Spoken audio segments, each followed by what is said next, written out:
Hello, my friends. All right, my friends, so this week we are going to talk about the desert habitat. A habitat is a place where animals and trees grow, and one habitat is called a desert, and we happen to also live in the desert. That is the surrounding that is around us is called a desert. So the next couple of weeks, we're going to talk about all different kinds of habitats, and then you'll be able to decide when you grow up which habitat you like the best and which one you want to live in. So let's go ahead and get started with our book called Why, Oh Why Are Deserts Dry? I'm the Cat in the Hat, and today is the day that we're off to see the deserts. Let's leave right now. You may think that deserts are empty and bare, but you'll be surprised at things we'll find there. Insects and lizards, flowers and snow. Want to see for yourself? Buckle up! Let's go! Why are deserts dry? I'll be glad to explain. There are very few clouds above them to bring rain. Without clouds, there is nothing to block the sun's light or to hold the heat in so it gets cold at night.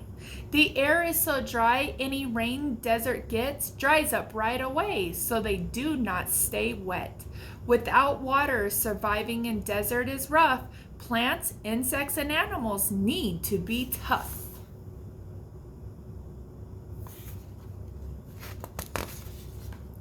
All living things need to have water, so how do they live where it's dry?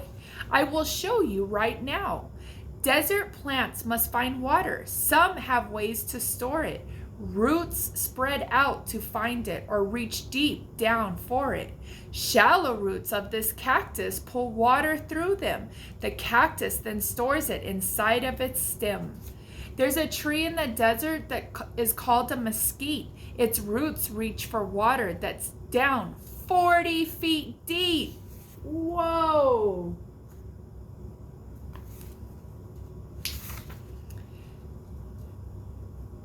The desert is where we will find a very big cactus that's one of a kind. And I have been told it can grow to over 200 years. A cactus, you see, has deep pleats in its skin, but they will expand when the water flows in. It soaks up the water and then quickly swells like a sponge. It stores water in some of its cells. Now we're going to try that on Friday. Or on Thursday. That's our science activity. Cactuses.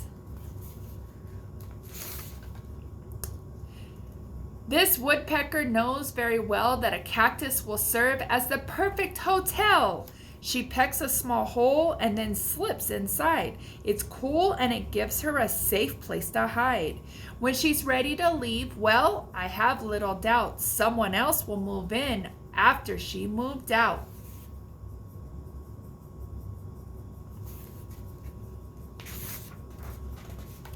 How do insects get water? What some of them do is get water that's inside the plants that they chew. These desert insects are honeypot ants. All year long, they collect sweet nectar from plants. They store it inside them, and then they can feed it to the ants who are hungry whenever they need it. So see right here what he's doing? Well, that's cool. Kind of gross, but cool. This desert gets rain rarely, and yet fog comes from the sea and makes everything wet. Here, the fog-basking beetles has a way to survive, getting water it needs to help it stay alive. It tilts its abdomen up. Water droplets soon slide down its body and into its mouth open wide. Well, that's a smart little beetle bug, huh? Animals differ in the food that they eat and the ways they keep cool in the dry desert heat. In the daytime, small animals stay underground. Later on, when it's cooler, they move above ground. This cute fox fur-soled feet help him walk on hot sand. His big ears let out the heat. Kangaroos lick their arms to help cool off their skin, then each dig a hole in the ground and climb in. Like dogs. Dogs will do that too. If it's hot, dogs will dig a hole and lay in the hole to get cool. We asked this lizard how he spends his days. Each morning he warms by the sun's gentle rays. By midday it's hotter and it's time to hide. He slips into his burrows and goes deep inside. In the late afternoon he is back in the sun. It is not as hot now and the day's almost done. Then he's back in his burrow to sleep through the night. He'll be up with the sun just as soon as it's light.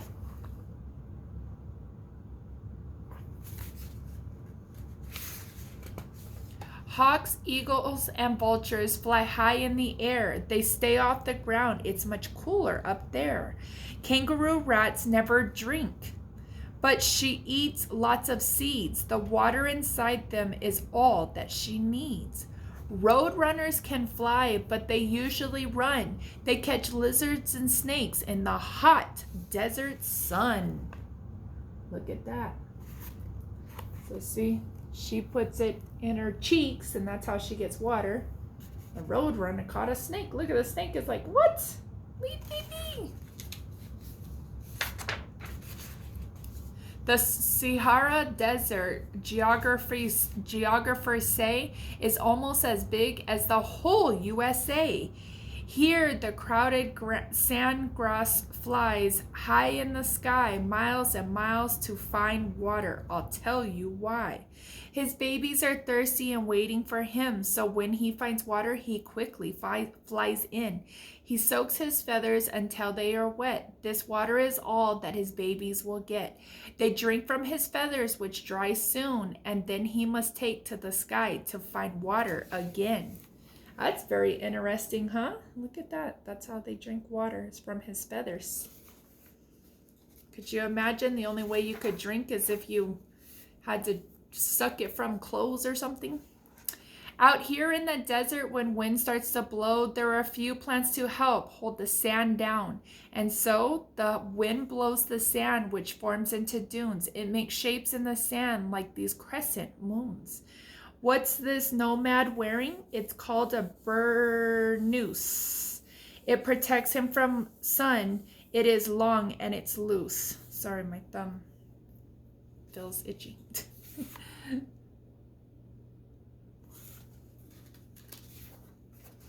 In the Mojave Desert, that's where we live, plants bloom, grow, and die, but they leave seeds behind in the ground, and that's why. When it rains, these seeds burst into flowers so bright. There's a rainbow of colors, a beautiful sight. They will not live long, but before it is over, there are lilies and primroses and sunflowers and owl clovers. Some flowers stay open for only one day. Hummingbirds drink their nectar and then fly away.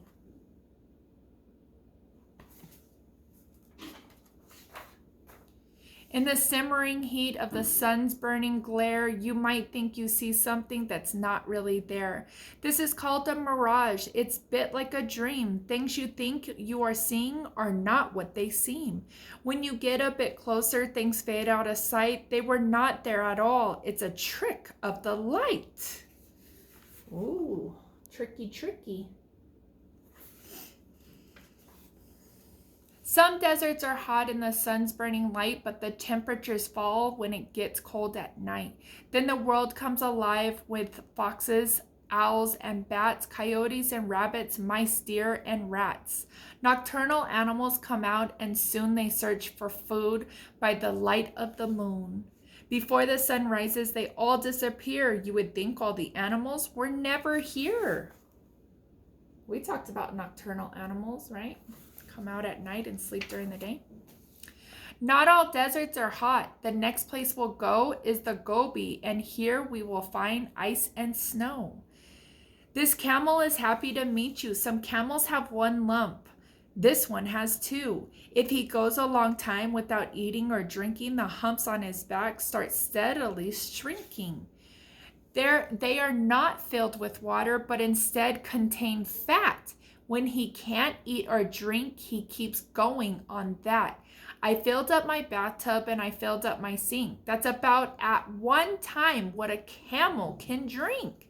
He can drink 30 gallons of water and then he can go a whole week before he drinks again. Wow, that's a lot of water. Could you imagine? And we've always been taught that there's water in the camel's humps, but it's not, it's fat. Antarctica is the largest desert of all. The air is so cold here that rain never falls. This desert is covered with ice and with snow. The ice never melts here and freezing winds blow. It is dark in the winter and cold through the year. Though scientists visit, no people live here. Brr. Today you've seen things that people will see, and I'm happy, so happy you saw them with me. A desert, it's true, is a harsh habitat, but I hope you've discovered it's much more than that. No day in a desert is ever the same, and once you've been there, you are glad that you came. So beautiful. The end. All right, my friends, I hope you learned a lot about the deserts. There are many different deserts around the world. We live in what's called the Mojave Desert. And as you see around us, I hope you enjoy the beauty that it is, because the Mojave Desert is actually really beautiful. So next time you're out, look for the different kinds of plants that we have out here and the different animals that you might see. All right, we'll see you later. Bye.